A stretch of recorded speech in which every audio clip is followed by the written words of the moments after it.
পুরুষ আটকায় শেষ বয়সে, যখন তার আর কোনো গতি থাকে না। ছেলেমেয়েরাও বড় হয়ে যায়, তাদের নিজেদের জীবন গড়ে নেয়। পুরুষ শেষ বয়সে তখন বউয়ের নামে একটা বাড়ি করে, কিংবা একটা ফ্ল্যাট। পোস্ট অফিসেও জমা রাখে 1,50,000 টাকা। তখন বউয়ের নামেই সব কিছু থাকে, ব্যাংক ব্যালেন্স, পেনশনের টাকা। তখন আর নমিনি নয়, শুধুমাত্র বউয়ের নামেই রাখে। অথচ যৌবনে তাদের ছিল অনেক ভয়, বউ যদি তার টাকা নিয়ে অন্য কারোর সঙ্গে চলে যায়। তাই বৃদ্ধকালে পুরুষ আটকায় বউয়েরা চলে। যখন বাবা মা আর জীবিত থাকে না, বাবা মা জীবিত থাকলে কিন্তু কোনো পুরুষই স্ত্রীর মান সম্মানের প্রতি সচেতন থাকেন না। তাই পুরুষ আটকায় যখন স্ত্রী ছাড়া তার আর কোনো অপশন নেই। বোকা পুরুষ।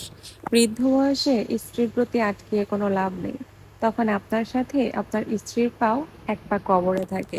সুতরাং বৃদ্ধ বয়সের অপেক্ষা না করে যৌবনে আটকিয়ে দেখান, যাতে আপনার স্ত্রীর একটা ছোট্ট শখ পূরণ করতে সারা রাত অঝরে না কাঁদতে হয়। আজকে আমি বানাচ্ছিলাম আমারই শখের জিনিস। সবাই দেখছি যে রাস্তাঘাটে খুব সুন্দর এই ভাইরাল ডিমটা ট্রাই করছে। আমার তো বাইরে গিয়ে ট্রাই করা হয় না, তাই আজকে বাসায় বানাচ্ছিলাম। তো আপনারা দেখতেই পাচ্ছেন আমি কি সুন্দর করে আগে মেইন যে উপকরণ সালাদ সেটা আমি রেডি করে নিয়েছি। আর আমি এখানে ডিম দিয়েছিলাম, হাঁসের ডিম, মুরগির ডিম এবং কোয়েল পাখির ডিম।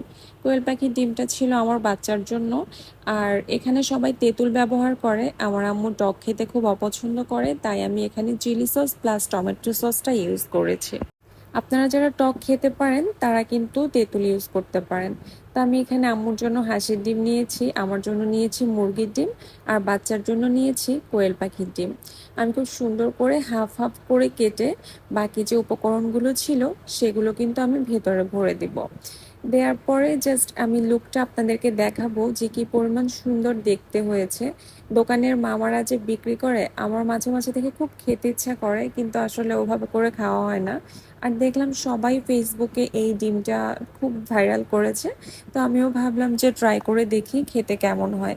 তবে ট্রাস্ট করেন, আমি কিন্তু আমার জন্য একটা ডিম সেদ্ধ করেছিলাম, আর একটা ছিল আমার ভাইয়ের জন্য। আমার মোট কথা এত বেশি ভালো লেগেছে যে আমি 2টা ডিমই খেয়ে ফেলেছি। আর আমার বাচ্চার জন্য ছোট ছোট 4টা কোয়েল পাখির ডিম ছিল। ও এমনিতে ডিম খুব অপছন্দ করে, খেতে চায় না। বাট আজকের ডিমটা ও মাশাল্লাহ খুব মন দিয়ে খেয়েছে। বলছে, মাম্মা, ডিমটা এত ফুচকার মতো খেতে ইয়াম্মি হয়েছে কেন? বুঝেন অবস্থা। আমার বাচ্চাই যদি এটা বলে থাকে, তাহলে বড়দের খেয়ে কি অবস্থা হয়েছে। তো আপনারা যারা এখনো ট্রাই করেননি, আমি বলবো আপনারা মিস করছেন, অবশ্যই বাসায় ট্রাই করবেন। সবাই ভালো থাকবেন, সুস্থ থাকবেন, সবাই আমার জন্য দোয়া করবেন। আসসালামু আলাইকুম।